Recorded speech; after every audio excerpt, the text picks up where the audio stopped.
Ky shpjegues nuk është një analizë e zakonshme teorike.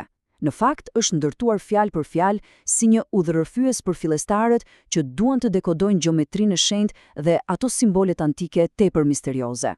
E vërteta është se format që në pamje të parë duken krejt të thjeshta, mbajnë sekrete thelbësore.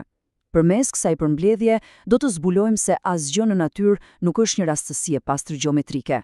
Është si një gjuhë e fshehtë e universit që qëndron në heshtje, duke pritur momentin e duhur për të lexuar. Le të nisim këtë eksplorim. Si lart, ashtu poshtë. Si poshtë, ashtu lart. Kjo thënie e lashtë hermetike nuk është thjesht një poezi e bukur. Funksionon realisht si unaza përfundimtare e dekodimit për të kuptuar vetë pëlurën e realitetit. Kjo do të thotë se gjithçka është e lidhur në mënyrë të pandashme.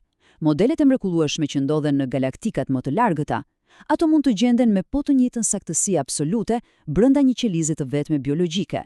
Është një harmoni totalisht e përsosur. Pra, ja rrugëtimi i përgatitur për sot. Së pari do të trajtohet parimi korrespondencës, pastaj lidhja mes mikrokozmosit dhe makrokozmosit. Më pas kalojmë tek gjuha e gjeometrisë së shenjtë, e ndjekur nga arkitektura si rend kozmik, dhe në fund fare zbritet nga thellësitë e kozmosit masiv, drejtet e pasyra e mendjes njerëzore. Seksioni i parë. Parimi i korrespondencës apo çelësi i realitetit. Pjesa absolutisht më magjepse se këtu është ideja se universi nuk është një hapësirë zbrazët dhe e ftohtë. Përkundrazi, shihet si një organizëm gjigant, super i gjallë, ku asgjë, asnjë grimcë vetme nuk ekziston ndonjëherë në izolim të plotë. Okej, le të zhytemi pak më këtë koncept fantastik. Ligji i korrespondencës, një parim themelor i lidhur me figurën legjendare të Hermes Trismegistus.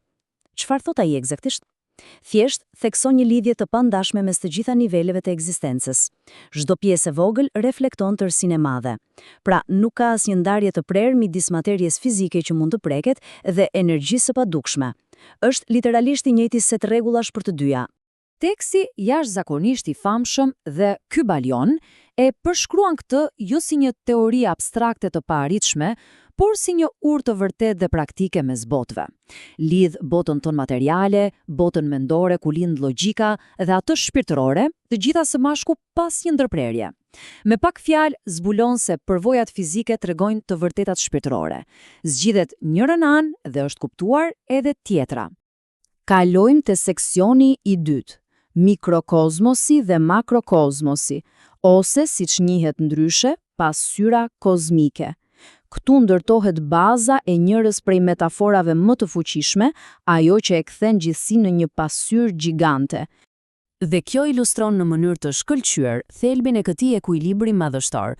Në të majt, mikrokozmosi, bota e brendshme, biologjia delikate dhe psikologjia. Në të djathtë, makrokozmosi, universi masiv pafund, dy botë që në dukje nuk kanë lidhje për shkak të madhësisë ekstreme, apo jo? Po, thellë, ato janë thjesht reflektime perfekte të njëra tjetrës, duke konfirmuar se një jetë e vogël mban brenda absolutisht të gjitha sekretet e pafundësisë.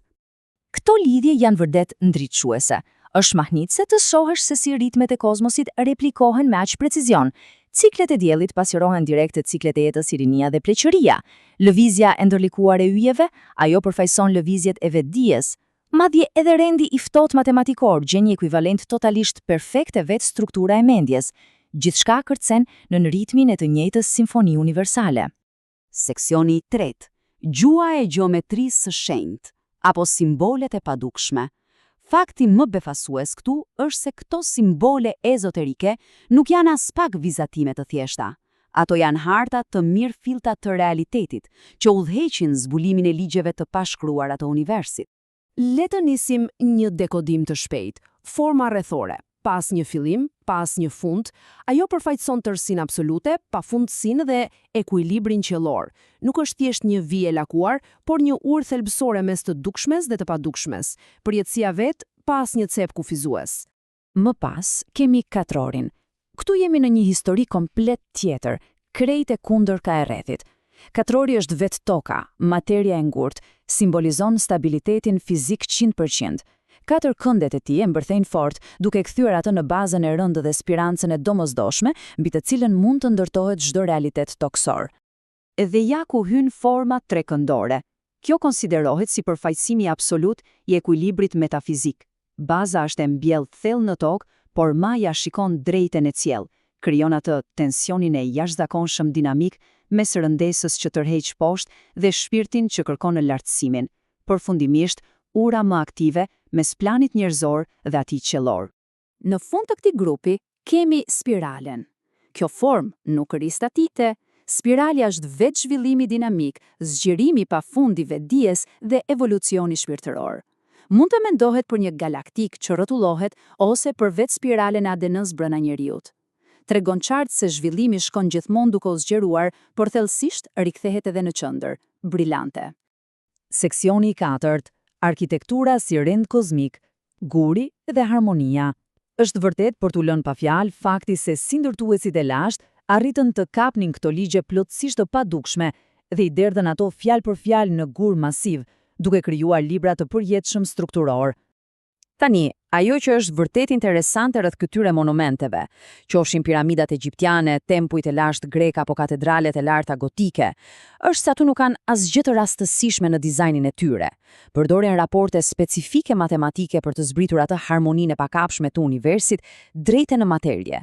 Funksionojnë praktikisht si instrumente gjigante për të akorduar njerëzimin me frekuencën e kozmosit.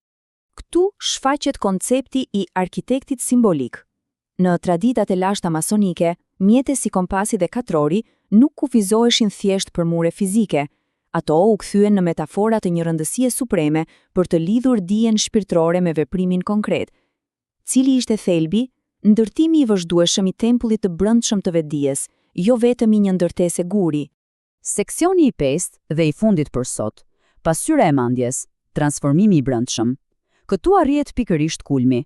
Pasyra kozmike kthehet plotësisht nga brenda për të vrojtuar psikologjinë që fshihet pas ligjeve të universit. Pra, pika thelbësore është kjo dhe është e pamohueshme. Kaosi i brendshëm emocional dikton drejt për drejt konfuzion dhe çekuilibër në botën e jashtme. Por, kur mbretëron harmonia e brendshme, ajo gjendje kalon automatikisht në një qartësi të pamat dhe vetë kontroll absolut jashtë. Realiteti përfundimtar fizik është literalisht thjesht një faturë saktë e gjendjes shpirtërore të njeriut. Ky udhëtim nuk është thjesht një grumbullim pasiv informacionesh, kërkon veprim. Fillon fillimisht me kuptimin abstrakt, kalon thellë në vërejtjen e këtyre lidhjeve të fshehta rreth e rrotull dhe, patjetër, duhet të finalizohet me transformimin e botës së brendshme. Çelësi kryesor këtu është se sapo rregullohet mendja, rregullohet automatikisht edhe i gjithë universi vetjak. Çdo eksplorimi i këtij niveli të çon pashmangshmërisht te një pyetje e madhe për mbyllje. Nëse universi është me të vërtet një pasqyrë e pagabueshme, çfarë po zbulon saktësisht gjendja e botës së jashtme për atë çfarë ndodh thellë brenda tempullit të mendjes? Është një mendim shumë i fuqishëm që fton për reflektime vërtet të thella. Faleminderit për vëmendjen e këtë shpjegues. Le të mbetet gjithmonë e pranishme kurreshtja për të zbuluar sekretet brenda atyre formave në dukje të thjeshta që ndërtojnë çdo ditë botën tonë.